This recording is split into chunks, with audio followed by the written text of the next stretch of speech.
Emily Williams, a successful real estate mogul, finds herself facing prejudice at her own property.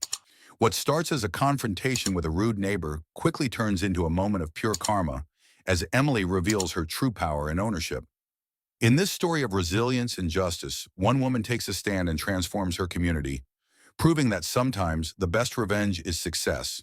Emily Williams adjusted her swim goggles, dipping her toned legs into the cool, refreshing water. After years of grueling work, countless business deals, sleepless nights, and wise investments, she had built an empire in real estate that many could only dream of. Today was supposed to be her moment of peace, a well-earned break. As she settled into the pool, Emily noticed movement from the second-floor balcony of the nearby building. A middle-aged white man with a scowl on his face stood watching her. His posture was rigid, arms crossed, and his face twisted in a frown as though something was seriously bothering him. She could feel the judgment in his gaze. She sighed inwardly.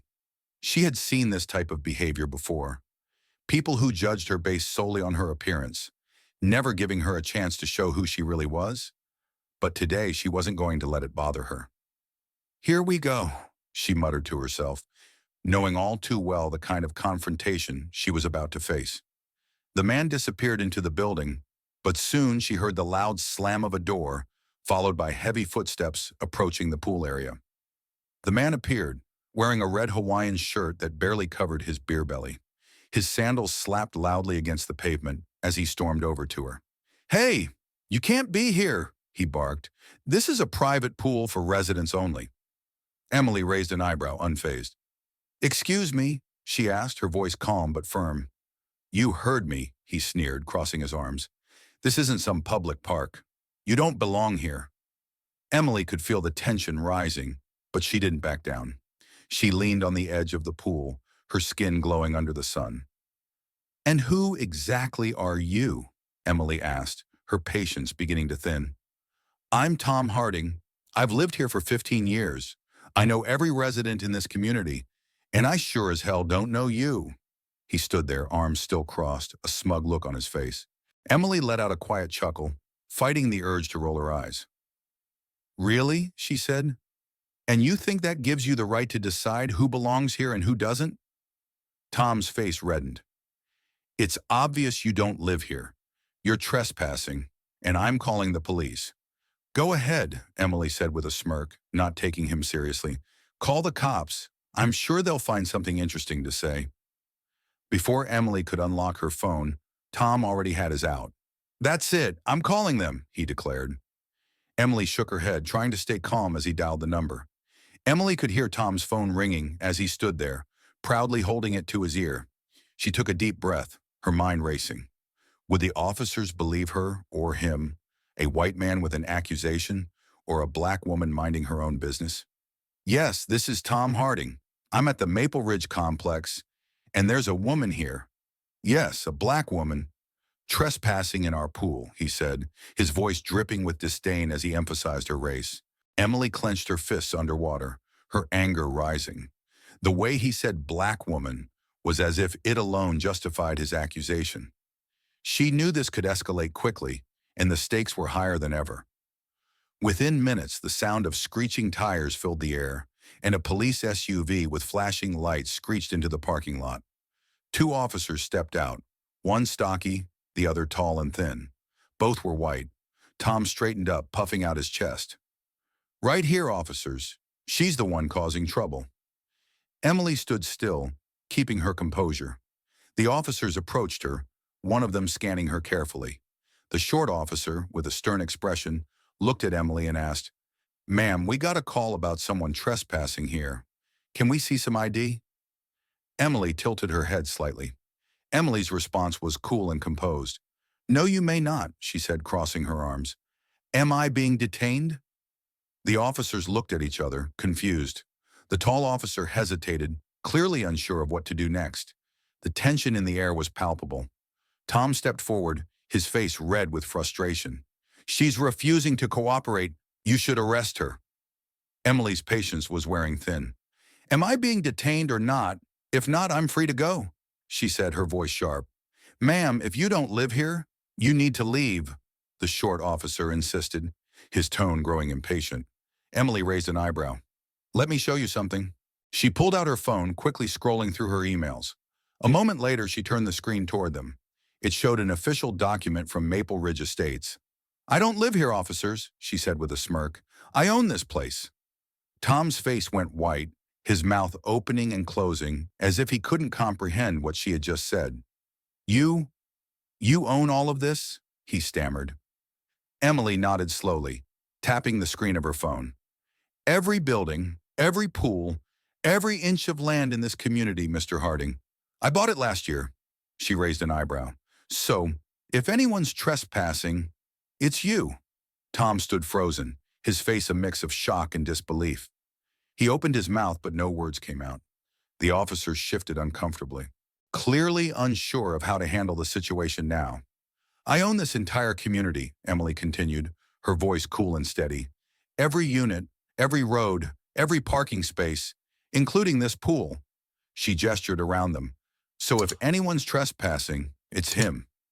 The officers looked at each other, their discomfort growing. The tall officer cleared his throat awkwardly. Well, in that case, I guess there's no issue here, he muttered. Emily turned to Tom, a smirk playing on her lips. That's right, no issue at all. She crossed her arms confidently, enjoying the moment. Tom's face had turned pale, his mouth opening and closing, but still no words came out. He was speechless. Emily couldn't help but feel a sense of satisfaction. This was a moment of pure karma.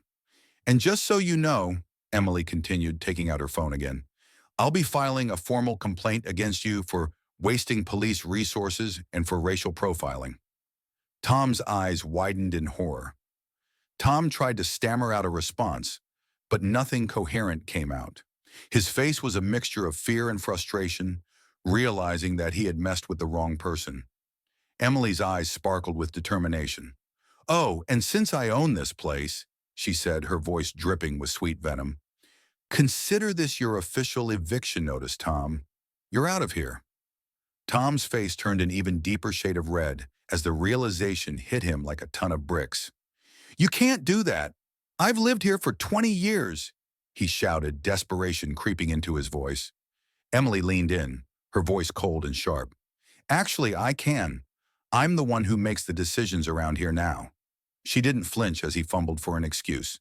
The officers exchanged looks, clearly not wanting to get involved in any more drama. They turned to Tom, giving him a look of pity. You should probably go, Mr. Harding, the shorter officer said. Without another word, Tom trudged away, his head hanging low in defeat. Emily watched him go, a small, victorious smile playing on her lips. As the cops left, Emily returned to the pool, slipping back into the water as if nothing had happened. She was calm now, the satisfaction of seeing karma at work soothing her. But the story didn't end there. Emily knew that this moment was just the beginning. She had built her empire, and she wasn't going to let anyone, especially people like Tom, try to diminish it. 2 months later, Maple Ridge Estates had undergone a complete transformation. The whispers of the old racist gossip had quieted down. Families of all backgrounds were now swimming in the pool without fear of being harassed. Emily sat by the pool on a warm afternoon, sipping on a cold iced tea. She watched as a young black couple moved into one of the condos, a doctor and a tech entrepreneur. The poetic justice of it all made her smile. She thought back to that fateful day when Tom had tried to intimidate her. Karma had worked swiftly, and now the community was a better place, with an atmosphere of inclusivity and respect. As she sipped her drink, Emily reflected on everything she had gone through. Building her empire hadn't been easy. It took years of hard work, relentless perseverance, and a keen sense of opportunity. She had fought her way to the top, and now with one phone call and a few words, she had taken down the man who tried to belittle her and destroy her peace. As the young couple unloaded their belongings, Emily stood up from her chair and walked over to them. Welcome to your new home, she said with a smile, her voice warm and welcoming. The couple looked at her, slightly surprised, but they smiled back. Thank you, the woman said. We're really excited to be here. Emily nodded. I'm glad to hear that. If you ever need anything, don't hesitate to reach out. I'm the owner of this place. The couple looked at each other, impressed. As Emily walked away, she couldn't help but feel a sense of pride. The moment with Tom, the struggle she had faced, it had all led to this, a community that was now a place of fairness and equality. Meanwhile, Tom was still struggling. His condo had been renovated, but the new tenants weren't people he could easily intimidate. In fact, they were people who could stand up for themselves. Something Tom had never understood. His lease had been up for renewal, but Emily had made sure it wasn't. Tom had tried to fight it, but he was up against a woman who knew the law better than he ever could. 2 weeks later, Tom was officially evicted, and his condo was released to the young black couple. The bitter man now had nowhere to go. As Emily watched the couple settle in, she felt the weight of the past lift off her shoulders. It wasn't just about the pool or the harassment anymore. It was about showing the world that one person could make a difference. Karma had done its job, Emily thought to herself as she relaxed by the pool once more. And I was just getting started.